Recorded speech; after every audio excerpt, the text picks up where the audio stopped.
All right. Thanks for you're listening to On Deck presented by Amazing Met Zone.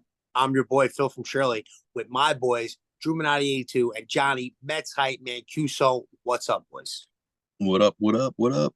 What's up? Boys, in honor of the Knicks draft, the NBA draft, I wanted to talk a little Knicks draft picks. And we were talking and we were like, we can't do a top five best just because there really is like no one to put. I mean, you got Patrick Ewing, and then like guys like Shumpert are probably in there. So we're joking, laughing. And Johnny made the joke going, "Hey, I could probably put 10 guys in this list. There's so many guys that jump out to you." So our top five worst Knicks draft picks, and I'll start it with number five, a guy who I loved coming out of Georgetown.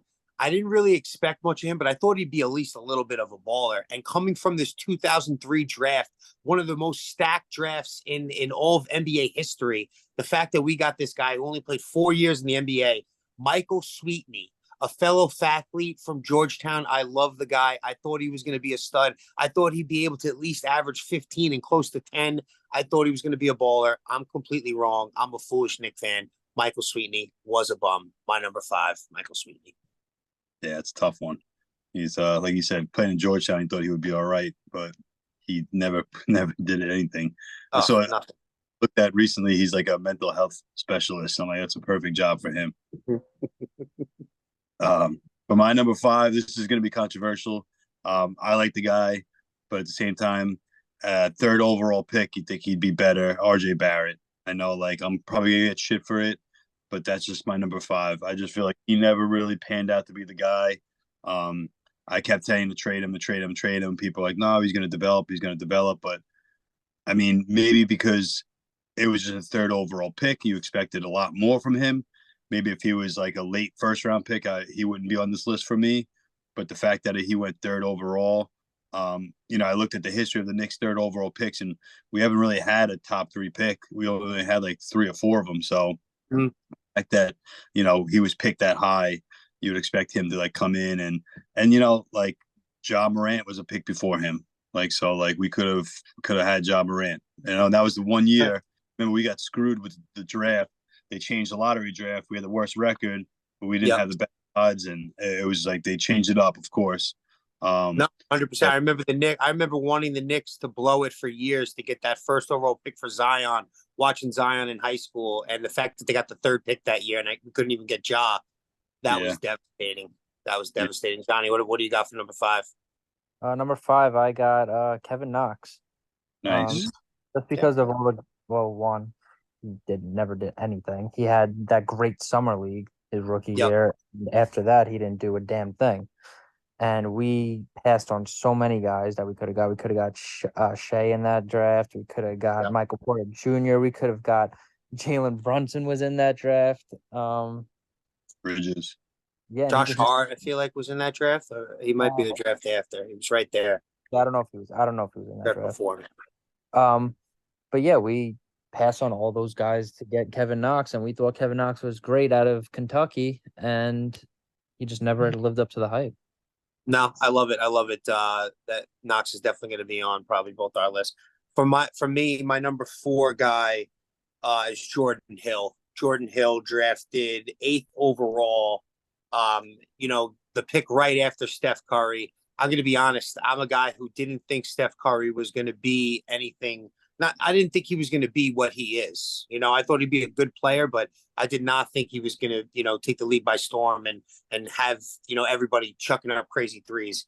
The biggest thing for me, why I have Jordan Hill number four on my list, is I wanted the Knicks to draft DeMar DeRozan out of USC so bad that year. He was sitting right there, and the Knicks passed on him, and he goes the next pick. There's so many times in my life where this has happened. The Knicks have passed on a guy, and he has gone the next pick. So it jumps out to me. Jordan Hill, eighth overall, number four for me. Yeah, I was gonna say I wanted DeMar or even like Curry. I knew Curry's had some pedigree at least, but Mm-hmm. knew what he would have was gonna be. Um, Yep. my number four is the Frenchman, Frederick Weiss.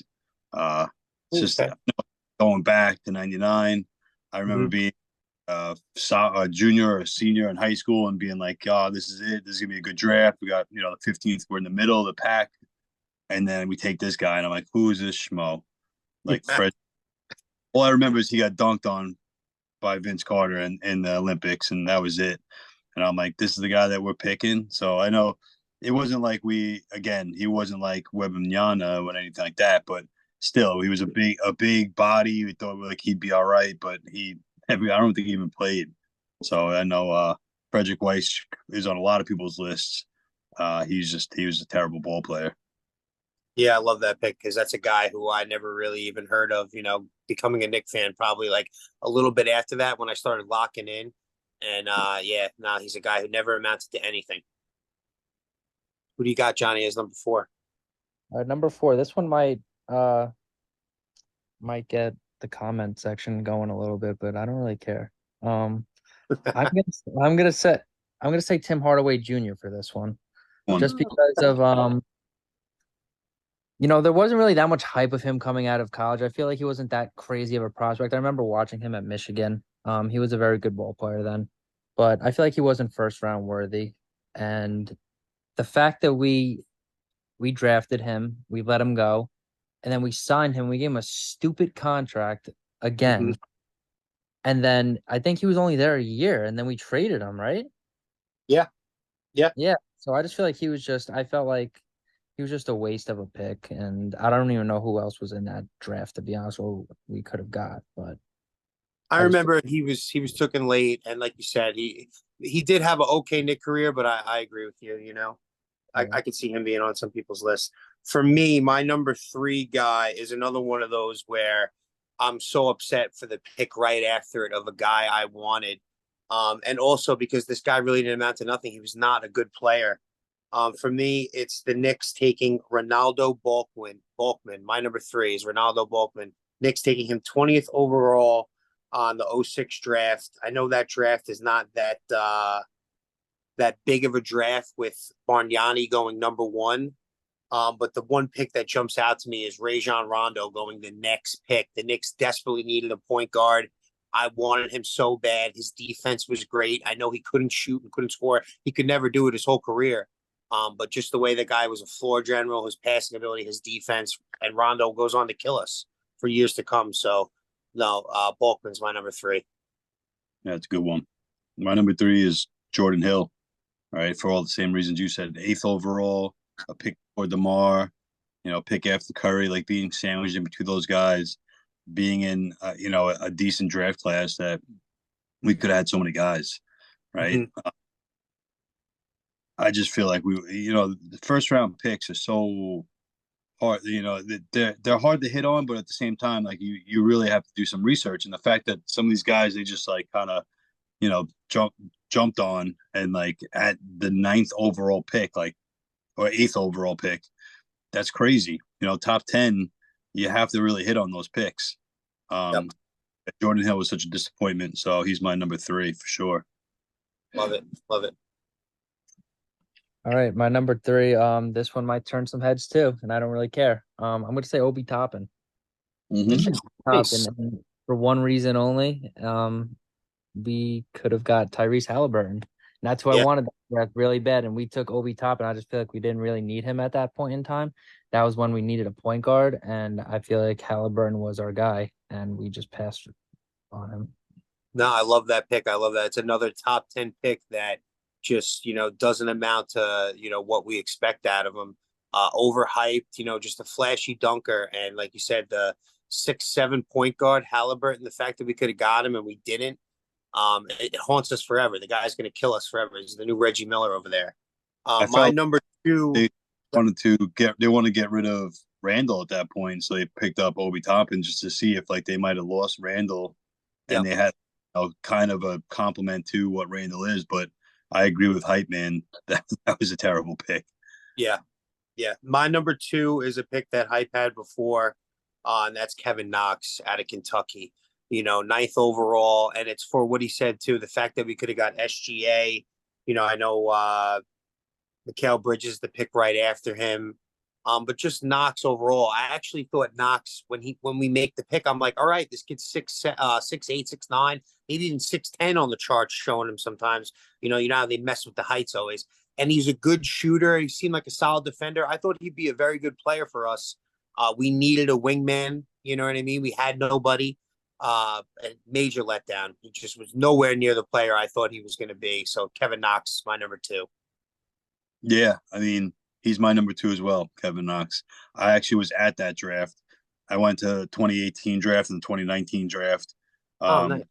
Yeah, right in Brooklyn. Me and my buddy went. Like, why not check it out? It was pretty cool. It's good to go.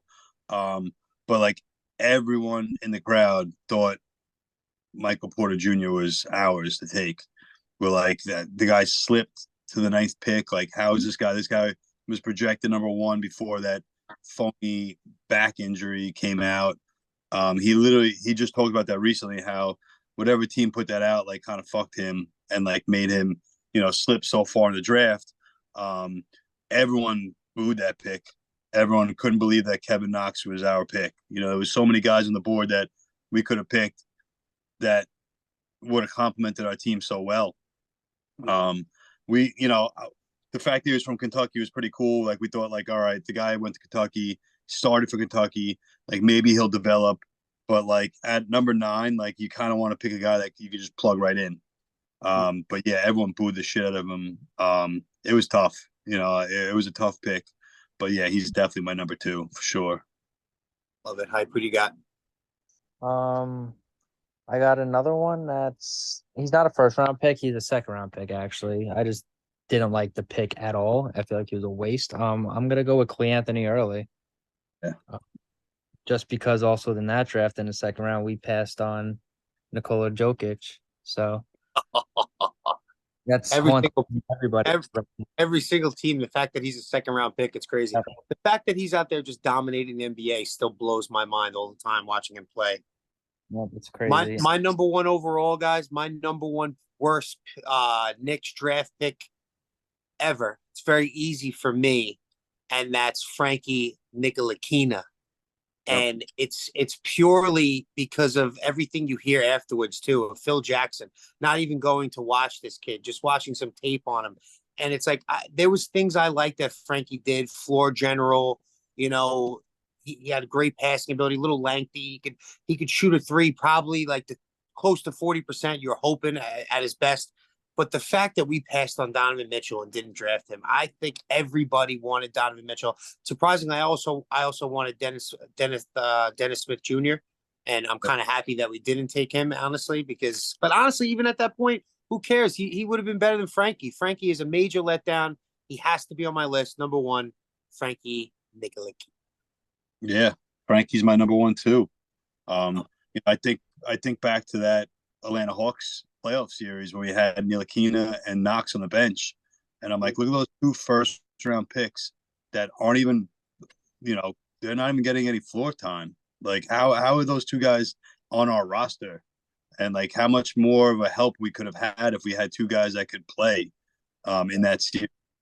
Like you said, I mean, Phill Jackson was like asleep at the wheel. The guy was like, he set our franchise back a decade. Yep.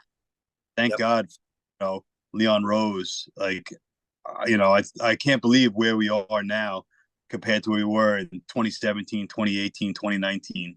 I mean, 3 in a row of Ntilikina, Knox, and RJ. Like, and RJ was kind of like they just picked him because they knew that like they had to pick him almost.